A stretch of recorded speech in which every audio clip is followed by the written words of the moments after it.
So first off, I'd like to thank Caroline and ProWevo for organizing this conference and inviting me to take part. Listening to all you, I'm reminded of why I was so excited to join ProWevo several years ago in the first place, which is that I really was keen on the opportunity to hear from colleagues around the world who are just as passionate about teaching as I am. The next thing I feel I need to say is I feel I need to apologize in advance because I come from a position of enormous privilege. Because while we at Oxford have faced challenges over the last several months, we are extremely fortunate to have a huge range of infrastructure and resources that we've been able to draw upon to weather this disruption. Also, the lockdown happened to come between our term cycle, which meant that we were given a reprieve or a break of about 6 weeks between one term ending and the next one starting. That gave us a little bit of breathing room to implement the necessary changes. And even myself personally, I was only scheduled to teach for a few weeks before I went on extended leave for parental leave, which I'm currently on right now. So my experience with teaching during the pandemic is rather short. Now, having said all that, what I can do is I'll share with you some experiences that we've had in my department teaching during the pandemic.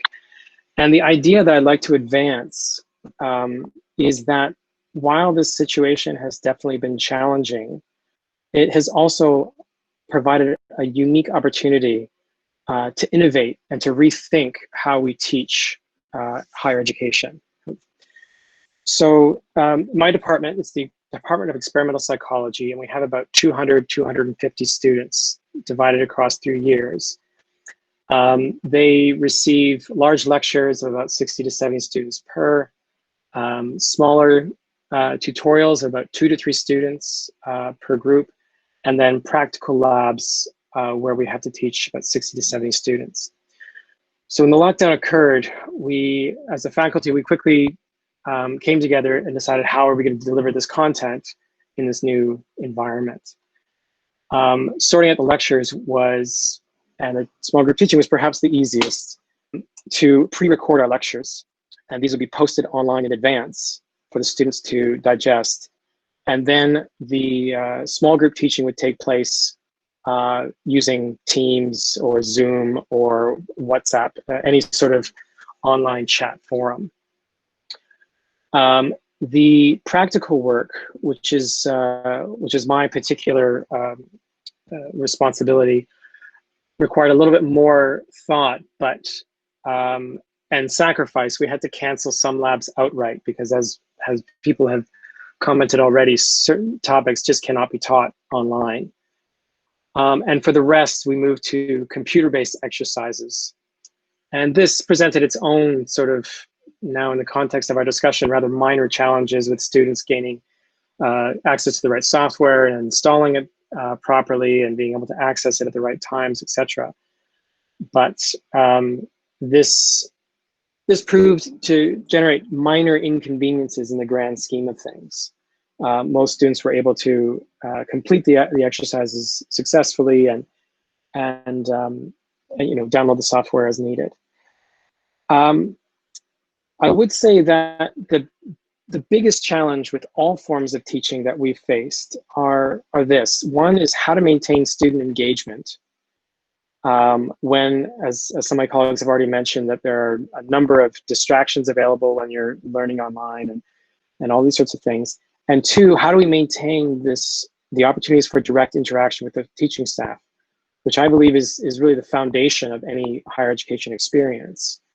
And one that, in particular, our department and our university prides itself on, is this is what we advertise to the public, is the key benefit of coming to Oxford is this small group interaction with senior members of faculty.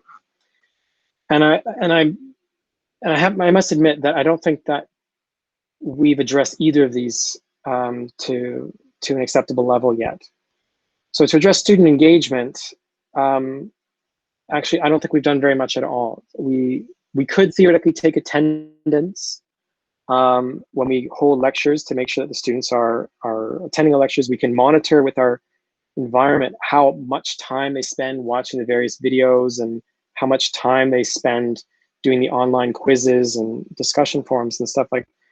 But I feel that's certainly not a good measure of student engagement. So I feel that this is still a challenge that we need to overcome.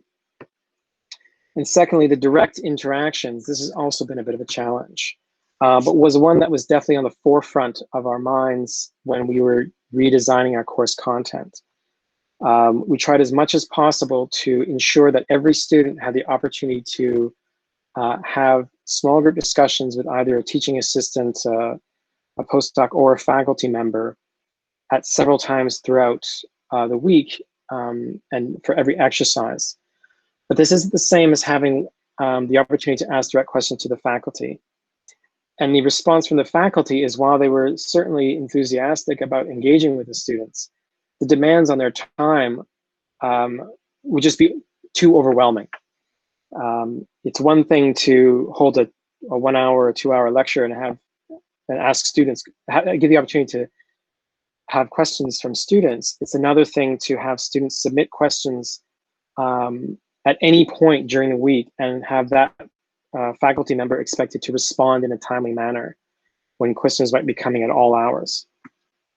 So that is definitely an area for development. And just as a final point before I move on, there's been questions in the chat, and indeed some of my colleagues have already raised this, as to whether or not the faculty, myself and my colleagues, have found it more work to prepare online content. I think it's a resounding yes. Without fail, all of my colleagues have commented at one point or another how much more work it is to prepare online content, even if it's pre-recording videos, than it is to simply show up and run a 1 hour tutorial or a 1 hour lecture, particularly ones that you delivered many times. Okay, so that's the sort of challenge side of my monologue. I'd like to switch gears a bit and talk about a particular teaching activity that I was recently involved with. Highlights some opportunities in higher education. So one activity that I'm involved with is running full-day workshops for preparing new staff to teach at Oxford. Before any new incoming faculty member or postdoc or PhD student can teach, they have to do this one-day course, which is a mix of lecture content and small group discussion. And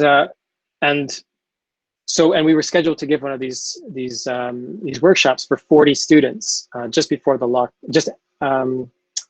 after the lockdown hit. And so after some brainstorming, we ended up converting the content to an online format, mostly online format. So what we did is we pre-recorded a whole bunch of lectures, little short snippets, 5 to 10 minutes each. We used discussion forums, mandatory quizzes, mandatory sort of assignments. And we gave this material to the participants 1 week before we were going to hold a 2-hour online discussion with small groups of about 10 to 12 participants each. And much to our surprise, and by our, I mean myself and the other facilitator for this particular round, is we actually found the students were far more prepared and far more enthusiastic about the course than they normally are during the full-day workshop. And yes, it's not surprising to hear that if you break something up that normally takes a day into small chunks, that people are more enthusiastic. But even just the idea of giving them the short little videos and the assignments to work on over time, rather than relying completely on a interactive small group discussion with no preparation, I feel that not only were the students more enthusiastic, more capable, but we were also much more able to evaluate whether or not these people are ready to move on to the next step. So I wanted to share that example because that is something that I'm going to take away with me after this experience when I go back to teaching, is that online education and online teaching doesn't necessarily have to be looked at as a weaker form of teaching that should only be used as a last resort. Instead, I think we should, where we can, we should be incorporating online content as an equal and integral part of how we teach students in the 21st century. And at the beginning, I said that this pandemic offered this opportunity. What I mean by that is it has forced people who would not normally want to have engaged with this format, and indeed my colleagues have mentioned this many times, they're pretty much forced to do it, and hopefully they've been able to recognize, as I have myself, that there's a huge amount of potential here. So to finish off, because I know that we've been, it's been a long session, to take advantage of this opportunity, I think we need to change our expectations of what a university education is supposed to look like, and to reassess some of our core beliefs. So what I mean by that is, if we consider, for example, lectures, a format of teaching that hasn't changed for thousands of years, we need to ask ourselves, what is the benefit, if any, to having in-person large lectures when the same content can be delivered online?